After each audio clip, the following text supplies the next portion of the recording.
కుంభరాశి వారికి మార్చి 18, 19, 20, 21 తేదీలలో ఆర్ అనే వ్యక్తి ద్వారా మీకు జరిగేది ఇదేనండి. మీరు ఎవ్వరూ చుట్టుపక్కల లేకుండా ఉన్నప్పుడు ఈ వీడియోని ఒంటరిగా పెట్టుకొని వినే ప్రయత్నం అయితే చేయండి. ఎందుకంటే కనుక మీకు జరగబోతున్నటువంటి నష్టాలు ఏంటి, అసలు ఈ ఆర్ అనే వ్యక్తి స్త్రీనా లేకపోతే పురుషుడా, ఈ వ్యక్తి ద్వారా మీకు నష్టం జరగబోతుందా, లాభం జరగబోతుందా, మీ జీవితంలో మీరు ఎటువంటి పరిణామాలను ఎదుర్కోబోతున్నారు, ఎలా ఉంటే మీ జీవితం సరైన దారిలోకి వెళ్తుంది, ఇవన్నీ కూడా జ్యోతిష్యులను సంప్రదించి పూర్తి వివరాలు అనేవి మీ ముందుకు తీసుకురావడం జరిగింది. ఈ వీడియో మీ కంట పడింది అంటే కనుక ఈశ్వరుని అనుగ్రహం మీ అందు ఉంది కాబట్టి ఈ వీడియో మీ కంట పడింది అని చెప్పి భావించి వీడియోని ఎక్కడా కూడా మీరు స్కిప్ చేయకుండా చివరి వరకు చూసే ప్రయత్నం అయితే చేయండి. అప్పుడే మీకు పూర్తి వివరాలు అనేవి తెలుస్తాయి. ఇక ఆలస్యం చేయకుండా వీడియోలోకి అయితే వెళ్ళిపోదాం. వీడియోలోకి వెళ్ళే ముందు ఒక చిన్న రిక్వెస్ట్ అండి. మొదటిసారి మన ఛానల్లోకి వచ్చినట్లయితే మన ఛానల్ని సబ్స్క్రైబ్ చేసుకొని ఈ వీడియోకి ఒక లైక్ ఇచ్చి హైప్ ఇచ్చి కింద కామెంట్ సెక్షన్లో ఓం నమః శివాయ అని చెప్పి కామెంట్ చేయడం మాత్రం అస్సలు మర్చిపోవద్దు. కుంభరాశి వారిని మనం ఇప్పుడు భవిష్యత్తు ఏ విధంగా ఉండబోతుందో తెలుసుకుందాం. గతం గతః అని చెప్పి మర్చిపోదామా అంటే గతం తాలూకా జ్ఞాపకాలు ఏవైతే ఉన్నాయో అవన్నీ కూడా కొంతమంది చేసే నటనల వల్ల అవన్నీ గుర్తు చేసుకోవాల్సిన సిచ్యువేషన్ అయితే ఇప్పుడు వచ్చింది. ఎందుకు ఈ విధంగా చెప్తున్నాను అంటే కనుక గత కొన్ని సంవత్సరాల నుంచి కూడా ఏలినాటి శని ప్రభావంతో కుంభరాశి వాళ్ళు బాధపడుతున్నారు. ఇప్పుడిప్పుడే కొంచెం అన్నీ కూడా తట్టుకుంటున్నాయి. నిజానికి చెప్పాలి అంటే కనుక మీకు ఈ మార్చి నెల నుంచి మీ జీవితం ఒక గోల్డెన్ లైఫ్ లాగా వెలిగిపోబోతుందన్నమాట. ఎందుకు మిమ్మల్ని ఒంటరిగా కూర్చొని వినమంటున్నాను అంటే మీ మీద ఉన్నటువంటి నరదిష్టి ఇక మరి ఏ ఇతర రాసుల వారి మీద ఉండదు.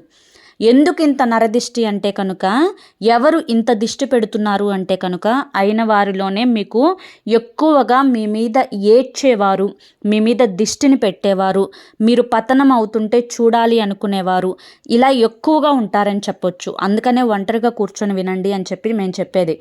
ఎందుకు ఇలా మీకు ఈ యొక్క గతం తాలూకా జ్ఞాపకాలు గుర్తు చేసుకోవాల్సి వస్తుంది అంటే కనుక దానికి నేను పూర్తిగా మీకు అర్థమయ్యే విధంగా చెప్తాను.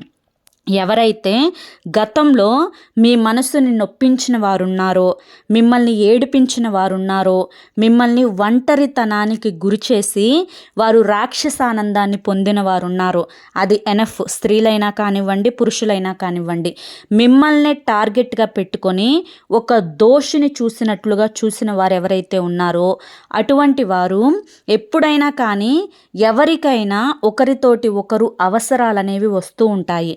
కాబట్టి ఒక మాట అనే ముందు మనకి పెద్దలు కూడా చెప్తూ ఉంటారు, ఎవరిని కూడా ఒక మాట అనకండి, ఎవరితో ఎప్పుడు ఏ అవసరం వస్తుందో మనిషి దెబ్బ కొట్టినా కూడా మర్చిపోతాడేమో కానీ మాట అంటే మాత్రం చనిపోయేంత వరకు గుర్తుంచుకుంటాడు అని చెప్పి.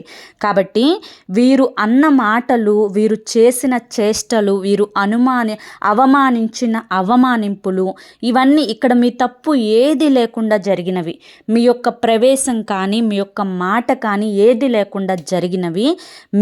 అంటే మీరు ఎంత కరెక్ట్ వేలో ఉన్నారో మిమ్మల్ని గెలకటం అంటారు చూసారా, అలా గెలికినట్లుగా మీ మీద లేనిపోని చాడీలు చెప్పి మిమ్మల్ని నలుగురిలో చెడ్డగా ప్రచారం చేసిన వారు ఎవరైతే ఉన్నారో మీకు పర్టికులర్గా తెలుసు, వీరే 100% వీరే మమ్మల్ని చెడ్డగా ప్రచారం చేశారు అని చెప్పి మీకు తెలుసు. తెలిసిన వాళ్ళే అయిన వాళ్ళల్లోనే బంధువులలోనే ఇలా చేస్తున్నారని తెలిసినప్పటికీ కూడాను డైరెక్ట్గా అడగలేక చెయ్యలేక ఒక మాట అనలేక వీళ్ళే చెప్పారు అని చెప్పి సాక్ష్యం లేక ఒకవేళ చెప్పినా కూడా వారితో ఎందుకు వేగటం అని చెప్పి గెలవలేక మానసికంగా కృంగిపోయి శారీరకంగా ఈ యొక్క ఏలినాటి శని ప్రభావం వల్ల కొంచెం మానసికంగా శారీరకంగా ఆర్థికంగా నలిగిపోయారు అని చెప్పి చెప్పుకోవచ్చు. కానీ మీకు ఇప్పటి నుంచి అలా ఉండదు. ఎవరైతే గతంలో అవమానించారో, హేళన చేశారో, చిన్న చూపు చూశారో, అంటే చాడీలు చెప్పి పిత్రులు చెప్పి మీ వెనుక గోతులు తవ్విన వారు ఎవరైతే ఉన్నారో వారే మీ దగ్గరికి వచ్చి సహాయం కోసం అడగబోతున్నారు. మిమ్మల్ని వారి గౌరవం నిలబెట్టుకోవడం కోసం మీకోసం తప్పించిపోతున్నారు. మీరు పలికితే చాలు, మాట్లాడితే చాలు, మీరు నుంచుంటే చాలు, మీతో అవసరాలు తీర్చుకోవడానికి వస్తున్నారు. ఎంత చేసినా కూడా గతం తాలూకా చేసినటువంటి చేదు జ్ఞాపకాలనేవి మీకు మైండ్లో తిరుగుతూనే ఉన్నాయి. ఈ టైంలో వీరికి మనం సహాయం చేయాలా వద్దా అనేది కూడా మీరు ఆలోచిస్తూ ఉన్నారు.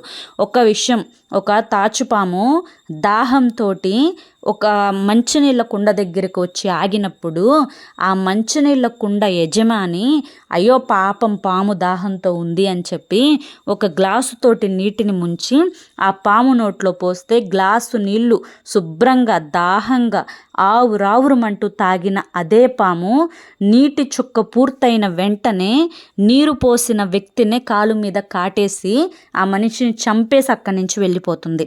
అలా పాముల్లాంటి వ్యక్తులు ఉన్నారు. కాబట్టి మీరు పడిన కష్టాల నుంచి, బాధల నుంచి మీరు నేర్చుకున్నటువంటి గుణపాఠాలు ఎన్నో ఉన్నాయి. పూర్తిగా మనుషుల యొక్క మనస్తత్వాలు చదవగలిగినటువంటి తెలివితేటలు మీలో ఉన్నాయి.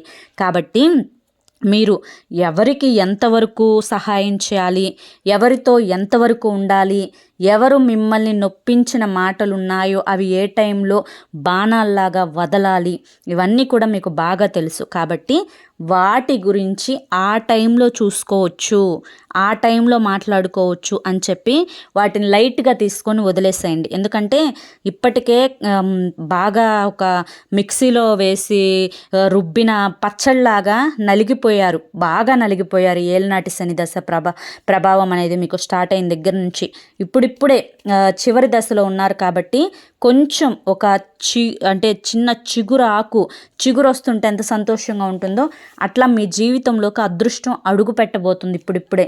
కాబట్టి మీకు జూన్ నెల వరకు కూడా కొంచెం ఆ యొక్క అంటే ఇప్పుడు మనకు ఒక దెబ్బ తగిలింది అనుకోండి, ఆ దెబ్బ తెల్లవారేసరికి మానిపోదు కదా, రోజులు పడుతుంది ఆ దెబ్బ పూర్తిగా మానిపోవడానికి, ఆ మచ్చ పూర్తిగా తగ్గిపోవడానికి కొంచెం సమయం పడుతుంది.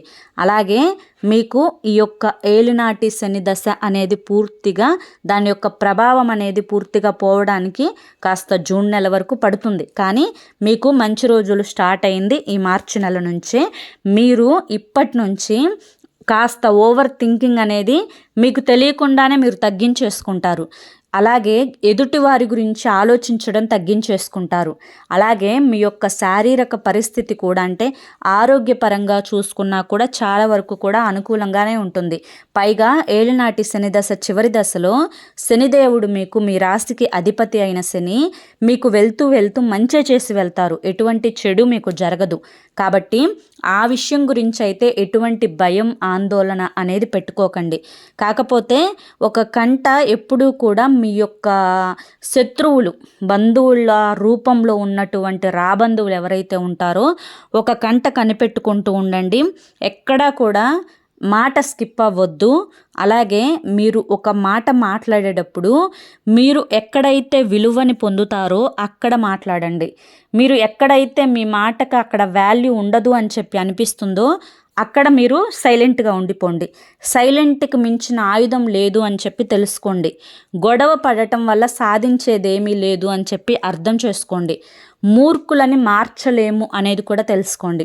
ఎందుకు ఈ మాట మాట్లాడాను అంటే ఒక్కటే, జీవిత భాగస్వామి విషయం.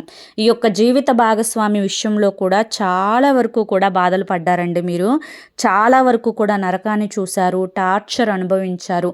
మీ యొక్క మానసిక స్థితి ఒకలాగా ఉంటే మీరు ఏ పాయింట్ ఆఫ్ వ్యూలో ఆలోచిస్తున్నారో, మీరు ఏ పనులు చేయాలి అనుకుంటున్నారో, మీరు ఏదైతే జరగాలి అనుకుంటున్నారో దానికి పూర్తి ఆపోజిట్గా మీ యొక్క పార్ట్నర్ అయితే ఉంటారు. అంటే 100%లో 100% ఉంటారు అని చెప్పి చెప్పను, కానీ దాదాపుగా 85-90% వరకు ఇలాగే ఉంటారు మీ యొక్క పార్ట్నర్స్.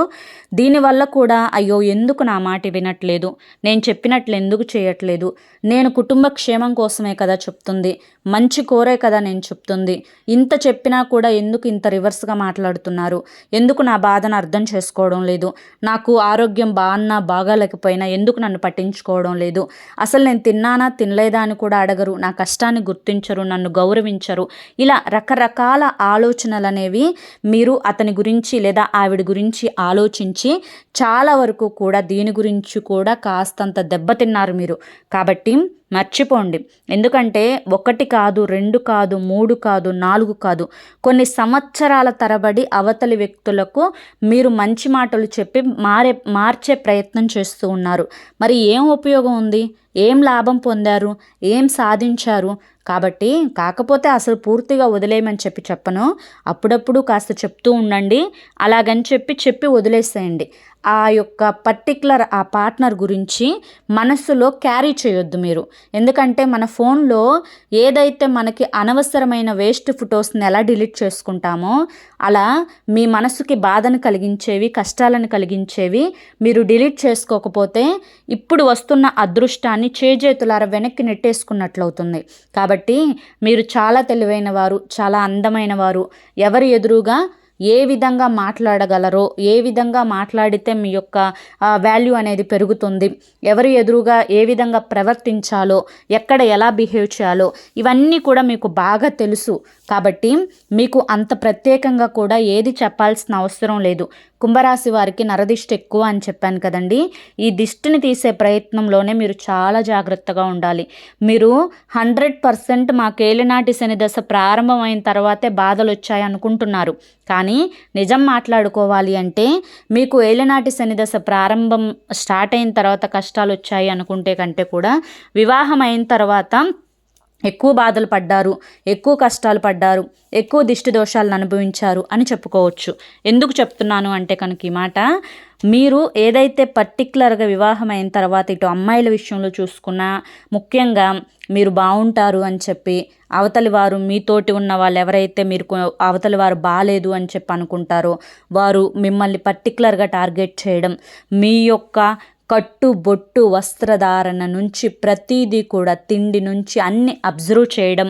ఈ అబ్జర్వ్ చేసే విషయంలో ఏమవుతుంది అంటే కనుక దిష్టి ఉంటుంది. అందరి కళ్ళు ఒకలాగా ఉండవు కదా. మీది మంచి మనస్సు, మీరు మంచితనంగానే ఆలోచిస్తారు. మీకు కీడు చేసిన వాళ్ళ గురించి కూడా మేలు కోరుకునే రకాలు మీరు. కానీ మీ యొక్క దిష్టి వల్ల మీరు ఒక మాట అన్నా చేసినా అది ఎవరికి తగలదు. మీరు ఒకరికి సహాయం అయితే మీరు తెలియకుండానే అవతలి వారికి మీ మాటలు ఉపయోగపడతాయి. కానీ ఎదుటి వారు అలా ఉండరు కదా. అందరి కళ్ళు అలా ఉండవు కదా.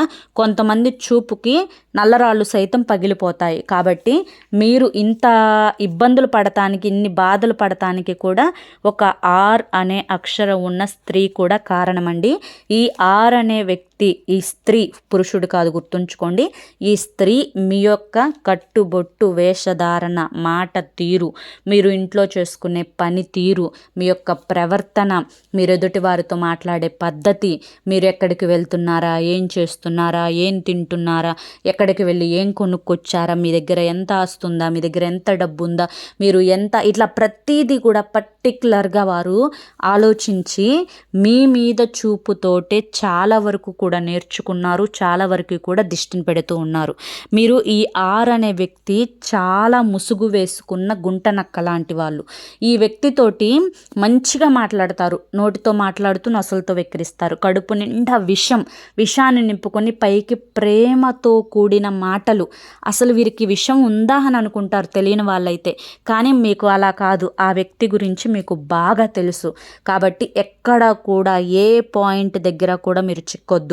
ఎక్కడ మాయ చేసినా కూడా, ఎక్కడ మిమ్మల్ని డామినేట్ చేసే ప్రయత్నం చేసినా కూడా ఎక్కడ కూడా డామినేట్ అవ్వద్దు. వారి మాటకు అసలు విలువ ఇవ్వద్దు. ఇది మీ జీవితం, మీ ఇష్టం, మీకు నచ్చినట్లుగా మీరు బ్రతకాలి. ఒకరి కింద కాలి చెప్పులాగా బ్రతకాల్సినంత కర్మ మీకు లేదు. ఎందుకు ఇలా చెప్తున్నాను అంటే కనుక కుంభరాశి వారు ఏదైనా కానీ ఊరికినే వీరికి ఏది రాలేదు. మీరు ఏదైనా కానీ కష్టపడి సంపాదించుకున్నదే. డబ్బైనా, పేరైనా, ఇప్పుడు పడుతున్న కష్టాల నుంచి బయటపడే మార్గమైనా, ఈ యొక్క కష్టాల నుంచి మీరు నేర్చుకున్నటువంటి గుణపాఠాల ద్వారా వచ్చిన తెలివితేటలైనా, ఏవైనా కానీ ప్రతిదీ కూడా మీ యొక్క సొంతం. ఏదైనా కానీ మీ సొంతం. ఒకళ్ళ యొక్క ఆర్డరింగ్లో బతకడం కానీ, ఒకరి యొక్క మాటలకు ప్రభావితం అవ్వడం కానీ, ఒకరు ఏదన్నా అన్నారు అని చెప్పి ఫీల్ అవ్వడం కానీ, లేదంటే కనుక వారిని చూసి మీరు అంటే వారేమన్నా అనుకుంటారేమోనని చెప్పి ఫీల్ అయిపోవడం కానీ, ఇటువంటివి 1% కూడా మీరు చేయొద్దు, గుర్తుంచుకోండి. మీకు శత్రువులు అని మీకు తెలిసిన వారి ఎదురుగానే దర్జాగా బ్రతికి చూపించండి. మీరు మీరు గుర్తుంచుకోవాల్సింది ఏంటి అంటే, బయటికి వెళ్ళేటప్పుడు ఖచ్చితంగా నుదుటున సింధూరం పెట్టుకోండి, ఆంజనేయుల స్వామి బొట్టు పెట్టుకోండి. ఇది మీ దిష్టిని చాలా వరకు కూడా తగ్గించేస్తుంది. అరికాలులో కాటిక చుక్క పెట్టుకోండి. ఆడవాళ్ళు ఎడమ కాలుకి, మగవాళ్ళు కుడి కాలుకి నల్లదారం కట్టుకోండి. అలాగే మీరు మీ శత్రువులతో పాటు బయటకు వెళ్లాల్సిన పరిస్థితి వచ్చినప్పుడు జేబులో కానీ హ్యాండ్ బ్యాగ్లో కానీ నిమ్మకాయ పెట్టుకోండి. ఇంటికి రాగానే అదే నిమ్మకాయతోటి ఎడమ చేతి వైపు 3 సార్లు పచ్చి నిమ్మకాయ అండి, కుడి చేతి వైపు 3 సార్లు దిష్టి తీసివేసుకొని దూరంగా విసిరి పడేసేసి ఆ నిమ్మకాయని కాళ్ళు చేతులు మొహము కడుక్కొని లోపలికి రండి. ఇంట్లో ఉన్నా కానీ ప్రతిరోజు రాళ్ళ ఉప్పుతోటి దిష్టి తీసుకోండి ప్రతిరోజు కూడా. గుర్తుంచుకొని, ఈ అనే స్త్రీ మీ యొక్క రక్త సంబంధం అయితే కాదు, మీ బంధువుల్లో ఒకరు, మీకు తోడుగా ఉండేవారు, మీ వెన్నంటే ఉండేవారు, మీ చుట్టుపక్కలే తిరిగేవారు. కానీ ఈ అనే స్త్రీ ద్వారా లాభం అయితే 1% కూడా ఉండదు, నష్టమైతే 100% ఉంటుంది. మీ మీద ఈర్ష్య పడే వాళ్ళ లిస్టులో, అసూయ పడే వాళ్ళ లిస్టులో, స్వార్థం చూపించే వాళ్ళ లిస్టులో, మీ యొక్క పతనం కోరుకునే వారి లిస్టులో మొదటి ప్లేస్ వీరికే ఉంటుందన్నమాట. కాబట్టి జాగ్రత్తగా ఉండండి. ఈ అనే స్త్రీ మాటలు నమ్మొద్దు. వీరు ఎక్కడ చెప్పే మాటలు అక్కడ చెప్తారు, ఇక్కడ మాటలు అక్కడ మాటలు ఇక్కడ, వారి మీద మీకు, మీ మీద వారికి ఇలా చెప్తూ ఉంటారు, మీ గురించి చెడుగా ప్రచారం చేస్తూ ఉంటారు. కాబట్టి వీరితోటి చాలా జాగ్రత్తగా ఉండండి. మీరు ఇంట్లో నిత్యం దీపారాధన చేసుకుంటూ ఉండండి. దీనివల్ల నరదిష్టి, వాస్తు దోషాలు ఏమన్నా ఉన్నా కూడా చాలా వరకు కూడా తగ్గిపోతాయి. అలాగే మీరు ఏదైనా కానీ, అంటే ఇప్పుడు ఉదాహరణకి చెప్తున్నా, ఒక పుట్టినరోజే వచ్చిందనుకోండి, ఇంట్లో మీరు కొనుక్కున్న బట్టలు అవతల వారికి చూపించడం కానీ, మా వాళ్ళే కదా అని చెప్పి చూపించుకోవడం కానీ ఇలాంటివి చేయొద్దు. ఆ టైంలో చూస్తారంతే. ఇక దాని గురించి ఏ టాపిక్ ఎత్తొద్దు. మీరేమన్నా వేరే వాళ్ళు ఏదన్నా అంటే చేద్దాంలే, ఇంకా టైం ఉందిగా, చూద్దాంలే అనే మాటలు అయితే మాట్లాడండి. అయిపోయింది, చేసేసాము, తీసేసుకున్నాము, ఇంత అయింది అంత అయింది అని చెప్పి మీ శత్రువుల ఎదురుగా మీరు ఎప్పుడూ కూడా గొప్పలు చెప్పుకునే ప్రయత్నం అయితే చేయండి. చేయండి అన్నాను కదా, చేయకండి. గొప్పలు చెప్పుకునే ప్రయత్నం చేయకండి. ఎందుకంటే నరుల దిష్టికి మనం ఎంత దూరంగా ఉంటే అంత మంచిది. ఈ యొక్క నరఘోష వల్ల లేనిపోని కుటుంబ సమస్యలు, కుటుంబ కలహాలు, కుటుంబంలో గొడవలు, ఆరోగ్య పరిస్థితి పాడైపోవడం, పిల్లల మధ్య ఏదో ఒక సమస్య వస్తూ ఉండడం, పిల్లల్లో అనారోగ్య సమస్యలు వస్తూ ఉండడం, ఇలా రకరకాలుగా జరుగుతూ ఉంటాయండి. కాబట్టి నరదిష్టికి దూరంగా ఉండాలి. ఇంట్లో ఖచ్చితంగా దీపారాధన చేసుకుంటూ ఉండాలి. అలాగే శనివారం పూట మీకు కుదిరినట్లయితే వెంకటేశ్వర స్వామి గుడికి వెళ్తూ ఉండండి. అలాగే శనేశ్వరునికి తైలాభిషేకం చేస్తూ ఉండండి కుదిరినప్పుడల్లా కూడా. అలాగే శనేశ్వరునికి నువ్వుల దీపం వెలిగించడం, నువ్వులు బెల్లం కలిపిన లడ్డూని నైవేద్యంగా సమర్పించడం, నల్ల నువ్వులను బ్రాహ్మణుడికి దానం చేయడం, లేదంటే కనుక బయట ఎవరికైనా కానీ దానం చేయడం, పేదవారికి భోజనం కనీసం నెలలో ఒక్కసారైనా కానీ ఒక 2కి భోజనం పెట్టే ప్రయత్నం చేయండి. అలాగే గోమాతకు సేవ చేసుకోవడం, గోమాతకి పూజ చేసుకోవడం, ఇటువంటివన్నీ కూడా చేస్తూ ఉండడం వల్ల మీకు నరదిష్టి తగ్గుతుంది. అలాగే మీకు గ్రహాల స్థితి అనుకూలంగా ఉంటుంది, గురుబలం పెరుగుతుంది, మీరు చేసే పనుల్లో గురుడి యొక్క అనుగ్రహం ఉంటుంది. అలాగే కుదిరినప్పుడల్లా గురువారం రోజు సాయిబాబా గుడికి వెళ్తూ ఉండండి. దునిలో ఒక కొబ్బరికాయ, అంటే ఎండిపోయిన కొబ్బరికాయలు అక్కడ అమ్ముతూ ఉంటారు, ఒకటి తీసుకొని ఆ దునిలో వేసేయండి. దీనివల్ల కూడా నరదిష్టి చాలా వరకు కూడా తగ్గిపోతుంది, మీకు గురుబలం అనేది పెరుగుతుంది. అలాగే ముఖ్యంగా గుర్తుంచుకొని చేయవలసిన పని మళ్ళీ చెప్తున్నాను, ఈ అనే వ్యక్తి దగ్గర మాత్రం చాలా జాగ్రత్తగా ఉండండి. ఇక ఈ 4 రోజుల్లో మీకు ఎటువంటి ఇబ్బందులు ఉండవు. కుటుంబ పరంగా కొన్ని చిన్న టెన్షన్స్ అయితే ఉంటాయి. ప్రతిదీ కూడా మనసుకు తీసుకోవద్దు, లైట్ తీసుకోండి ప్రతిదాన్ని కూడా. అలాగే మీరు చేస్తున్నటువంటి వృత్తిలో మీరు ఊహించినంతగా రావు, కొంచెం అటు ఇటుగా వస్తూ ఉంటాయి. మీరు కష్టపడాలి, కష్టపడితే దానికి తగ్గట్లుగా మీరు మంచి లాభాలను అయితే చూస్తారు. కానీ కొంచెం ఒత్తిడి అనేది ఈ యొక్క 4 డేస్లో ఉంటుంది. కాస్త ఆ ఒత్తిడిని తగ్గించుకొని లైఫ్ని హ్యాపీగా స్మూత్గా ముందుకు తీసుకొని వెళ్ళండి. ఎటువంటి ప్రాబ్లమ్స్ ఉండవు. ముందుగా హెల్త్ పట్ల ఎక్కువ కేర్ తీసుకోండి. మంచిగా టైంకి తినడం, మంచి ఫుడ్ తీసుకోవడం, మంచిగా వ్యాయామం చేయడం, ఇటువంటివి చేసుకుంటూ ఉండండి. ఇక ఎటువంటి ఇబ్బందులు ఉండవు. ఇక విద్యార్థులు ఎవరైతే ఎగ్జామ్స్ రాస్తున్నారో వాళ్ళకు కూడా అనుకూలంగానే ఉంటుంది. వాళ్ళు కష్టపడిన దానికి మంచి ఫలితం వస్తుంది. పేపర్స్ కూడా మంచిగానే వస్తాయి. వాళ్ళకి చాలా కష్టం అనుకున్నవి కూడా చాలా సింపుల్గా రాసేసి వస్తారనమాట. ప్రాబ్లమ్స్ ఏమీ ఉండవు, హ్యాపీగా గడిచిపోతాయి. అర్థమైంది కదండి. మరి కుంభరాశి వారికి ఈ వీడియో నచ్చింది అనుకుంటున్నాను. నచ్చింది అనిపిస్తే ఈ వీడియోకి ఒక లైక్ ఇవ్వండి. లైక్ ఇచ్చిన వెంటనే హైప్ అని వస్తుంది, హైప్ ఇవ్వండి. కింద కామెంట్ సెక్షన్లో ఓం నమః శివాయ అని చెప్పి కామెంట్ చేయండి. మొదటిసారి మన ఛానల్లోకి వచ్చినట్లయితే కనుక మన ఛానల్ని సబ్స్క్రైబ్ చేసుకుని సపోర్ట్ చేయండి. రేపు మరొక మంచి వీడియోతోటి మళ్ళీ కలుసుకుందాం. అంతవరకు కూడా ఆ పరమేశ్వరుని ఆశీస్సులు మీ మీద, మీ కుటుంబ సభ్యుల మీద ఎల్లకాలం ఉండాలి అని చెప్పి మనస్ఫూర్తిగా కోరుకుంటూ సర్వేజన సుఖినో భవంతు. ధన్యవాదములండి.